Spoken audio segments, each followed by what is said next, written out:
Scream vocals, the kind of sound that crawls down your spine and makes the hair on your arms stand up.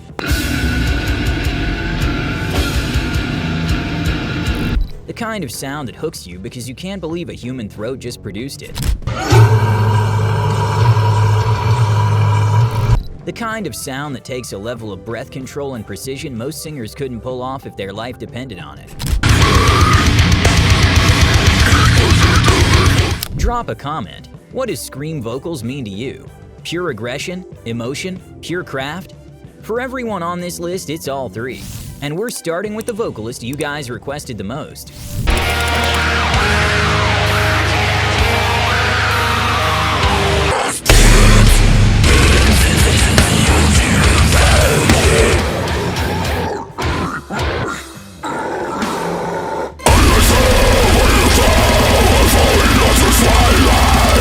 Here's the part of the Will Ramos story almost nobody mentions. In late 2019, he was tired.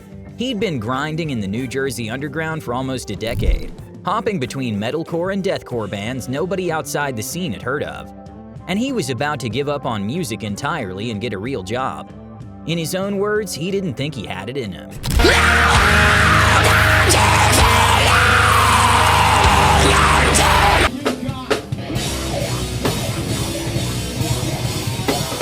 Then a complete disaster opened the door for him. Lorna Shore's vocalist at the time, CJ McCreery, was kicked out after multiple women publicly accused him of abuse. The band was in chaos right before a European tour. They needed someone fast. They remembered an old vocal cover this kid from New Jersey had posted on YouTube years earlier. They called him. He flew out as a stand-in, just to fill in. That tour got cut short by COVID. The band locked down with him in the studio anyway. The first song they recorded together was To the Hellfire.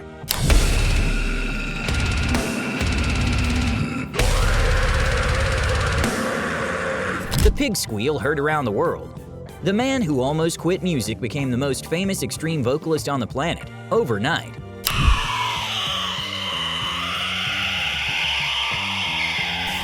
And here's where it gets unhinged. After he blew up, Ramos voluntarily had a camera shoved down his throat, twice, at the National Center for Voice and Speech in Salt Lake City.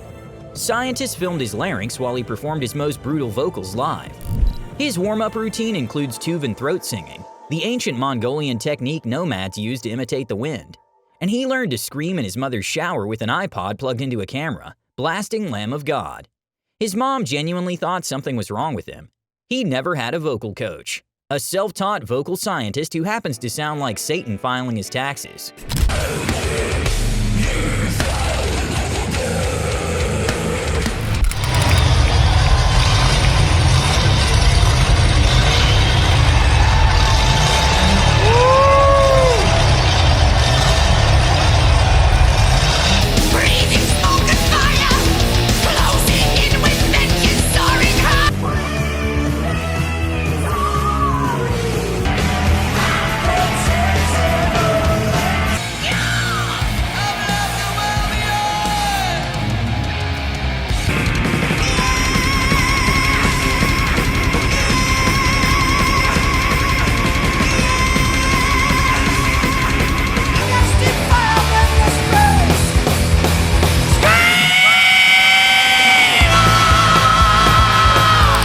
The second name people kept asking for was Rob Halford. Everyone on this list owes him a check. The metal god. Rob Halford didn't just invent the modern heavy metal scream. He invented the look that goes with it. The leather, the studs, the chains, the chrome motorcycle, the entire visual language of heavy metal that every band copied for the next 40 years. And here's the quietly hilarious part. Halford was secretly building that whole aesthetic from gay leather subculture. He was a closeted gay man fronting the most aggressively macho genre on earth, dressing in clothes from gay bars, and nobody picked up on it for 2 decades. In 1990, at 39, he hit a scream on Painkiller that vocalists half his age still can't touch. Operatic foundation, full breath support, high notes around C6, higher than most sopranos sit comfortably. Then in 1998, mid-sentence on MTV, he casually said, speaking as a gay man. The producer's clipboard hit the floor. He became the first openly gay metal megastar in history, live on television without planning to.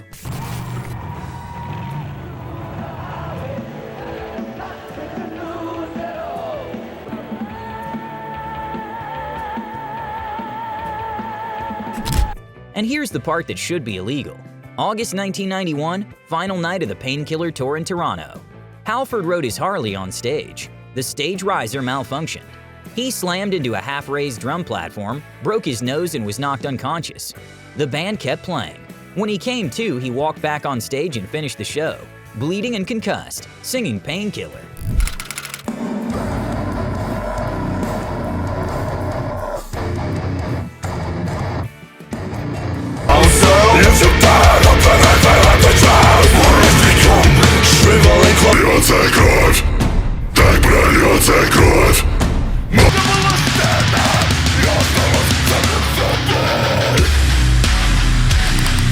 Alex Terrible, the Russian, the bear wrestler, the man who screams so low he doesn't need a microphone. Born Alexander Shikolai in Yekaterinburg, Russia, Alex Terrible built his entire career on YouTube before he ever met his bandmates in person. He uploaded vocal covers under a channel name we can't say on this video, and a British deathcore guitarist named Jack Simmons stumbled across one of those clips and decided he had to write music with him. They formed Slaughter to Prevail without ever being in the same country. But what makes Alex unmissable isn't just the depth. He's been recorded screaming into a festival crowd with no microphone, and people many rows back still heard him clearly. His signature is the guttural, the lowest, most subterranean sound in modern deathcore.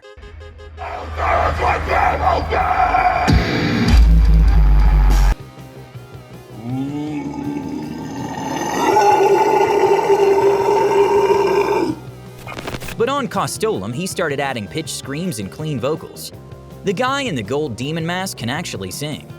After 2022, he relocated from Russia to Florida, where he wrestles full-grown bears in music videos and gets into bare-knuckle MMA fights for fun.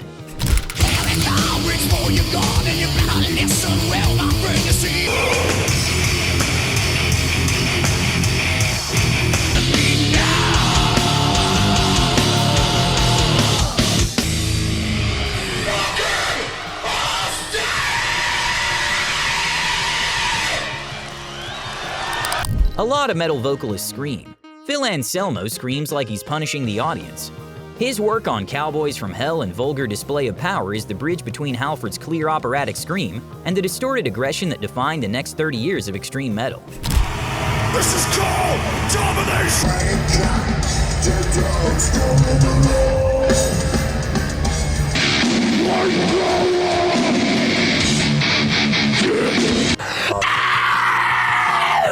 Hit it. But the part of the Phil Anselmo story nobody talks about enough, he destroyed his own back doing this. Years of headbanging and stage diving left him with 2 ruptured discs and chronic pain. He started self-medicating with painkillers, then with heroin. In July 1996, after a Pantera show at the Coca-Cola Starplex in Dallas, he overdosed in cardiac arrest. He was clinically dead for around 4 minutes before paramedics revived him with an adrenaline shot. And the chilling thing is, listen to his vocals from that era. The screams on the Great Southern Trendkill are the screams of a man in real physical agony. The pain is the performance.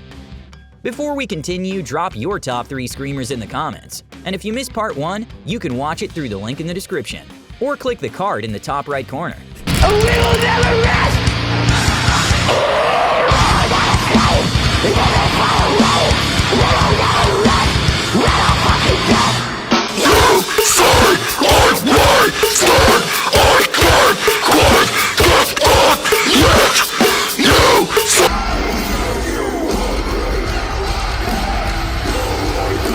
Here's a fact that breaks people's brains. The same man who sings the radio-friendly anthems Drown and Throne started his career as one of the most hated deathcore vocalists on the planet. When Ollie Sykes was 19, Bring Me the Horizon released Count Your Blessings, a deathcore record so brutal, other deathcore bands disowned them. His screams were sharp, throat-shredding, constant. A teenager from Sheffield screaming about his trauma. Critics hated it. And then quietly, Ollie started taking vocal lessons.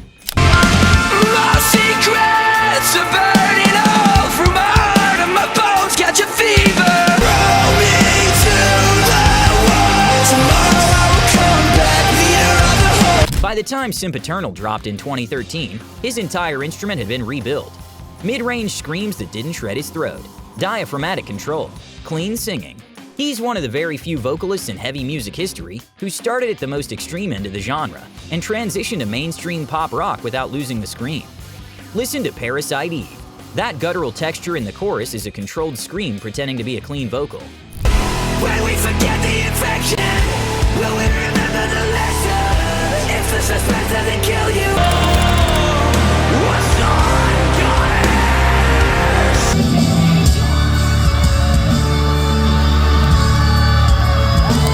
Devin Townsend. Devin Townsend is a problem on this list. His scream should not be possible coming out of the same body that does his clean vocals. He can scream at the top of his lungs on Oh My Fucking God, then on the same album deliver a clean operatic line that vocal coaches use as teaching material. He's never had formal vocal training. Asked in interviews how he does it, his answer has been, paraphrased, "I just scream until I taste blood." Okay, I know I missed it.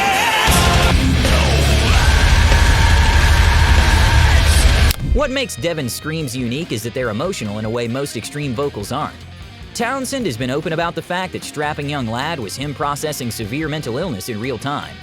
Bipolar, undiagnosed, channeling everything through the microphone. The screams aren't aesthetic, the screams are a diagnosis. The fact that he can swing from harsh aggression into a pristine, clean tone in the same phrase is why every Vocal Coach Reacts channel on YouTube has at least one Devin Townsend video.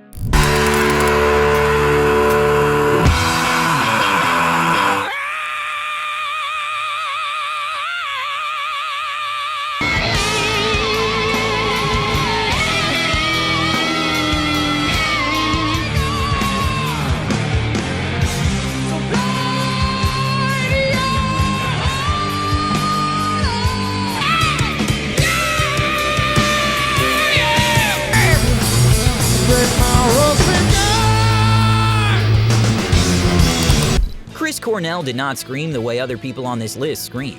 He didn't growl, he didn't shred, he didn't distort. Chris Cornell screamed with a clean voice, and that is somehow more terrifying. His vocal range was almost 4 octaves. He could go from a soft baritone to a piercing wail sitting in the same register as Halford's high notes, with 0 falsetto. All chest voice. His throat was the distortion pedal.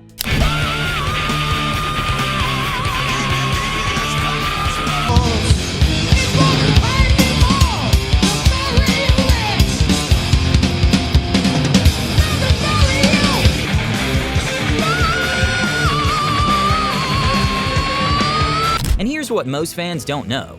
Cornell hated the term scream being applied to his vocals. He thought of himself as a singer, full stop. He'd push back on people who asked him how he did the scream. To him, it was just singing loudly.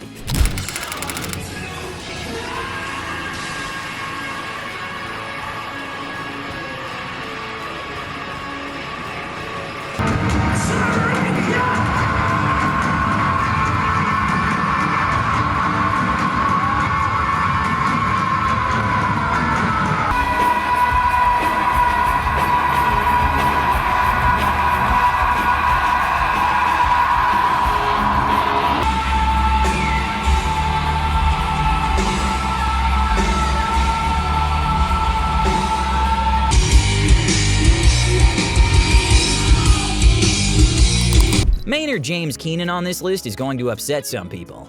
Pull up Anema, pull up The Pot, pull up the bridge of Vicarious. The man does not scream often, but when he does, it surgically removes part of your soul. What makes Maynard one of the greats isn't volume, it's restraint. He spends entire songs hovering just below the breaking point. And then, exactly when the music demands it, he lets the wall come down for 4 seconds and screams like he's exercising something. Then back to a whisper.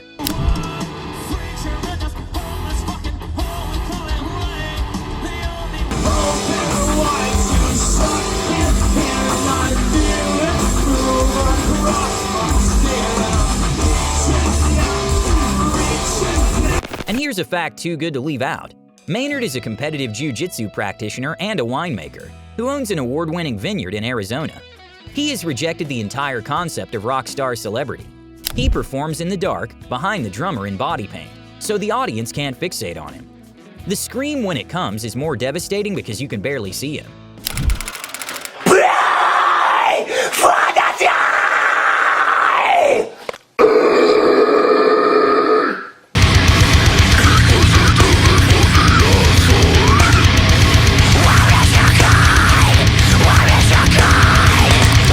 Mitch Lucker died on November 1, 2012 at 28.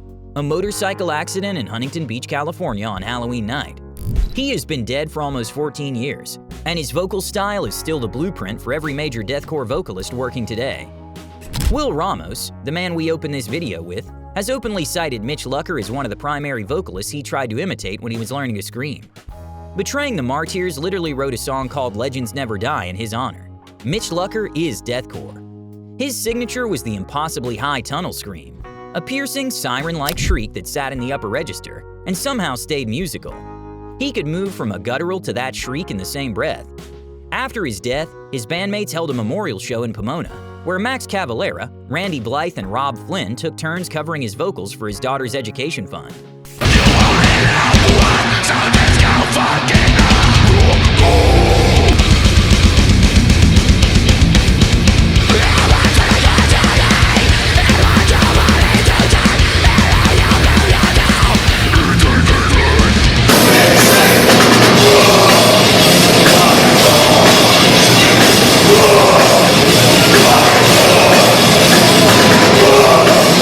Not one of them could do it the way Mitch did.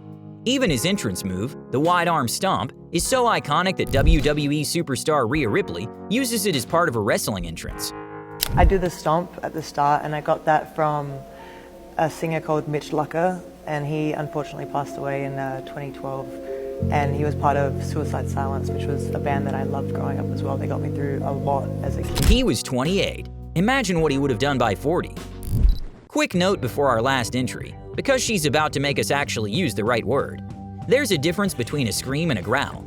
A scream is the high-pitched, piercing pterodactyl shriek that cuts through your skull. A growl is the low, guttural, demonic sound. Think of the earth opening up.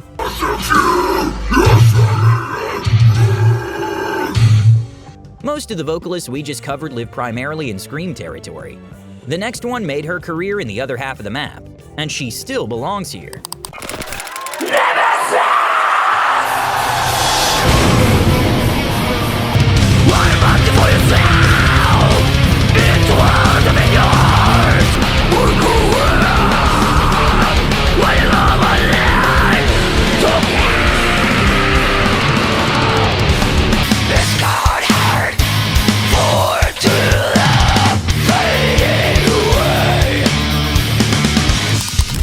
Gossow leans more toward growling than screaming.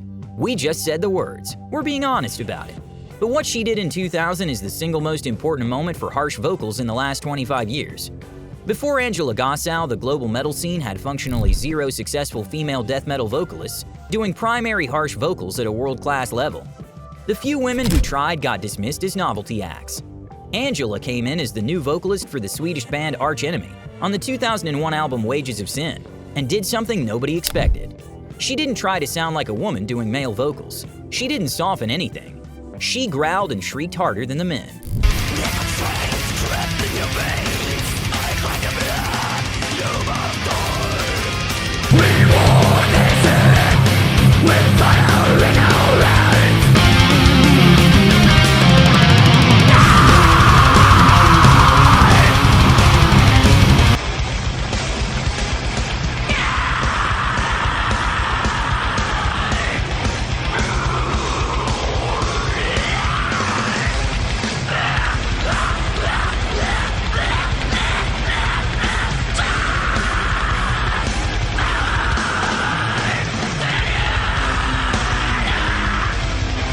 Her influences are the founding fathers of extreme vocals: Jeff Walker of Carcass, David Vincent of Morbid Angel, Chuck Schuldiner of Death, and Rob Halford. She delivered guttural lows and razor-sharp mid-range shrieks with a precision that turned Arch Enemy guitarist Michael Amott from a skeptic to a believer on a single demo tape, sent to him by a German music journalist, who, plot twist, was Angela herself. She fronted Arch Enemy for 13 years. She stepped down in 2014, passed the microphone to Alyssa White-Gluz, and became the band's manager. Every female harsh vocalist in extreme metal working today owes part of her career to Angela walking into a male-dominated genre in 2000 and refusing to be polite about it. Can everybody scream, and can I learn professional screaming? Yes, everybody can scream. It depends on what kind of situation. There's two kinds of screaming. 10 voices, 40 years of screaming. From Rob Halford's operatic precision to the laryngoscope-tested wizardry of Will Ramos. The human throat was never designed to do any of this. But every single person on this list figured out how to turn damage into discipline, chaos into control, and pain into something unforgettable. Drop a comment with the vocalist we left out. Who did you miss today? We might include them in part 3. Subscribe, hit the bell, and I'll see you in the next one. This is Iconiq Culture.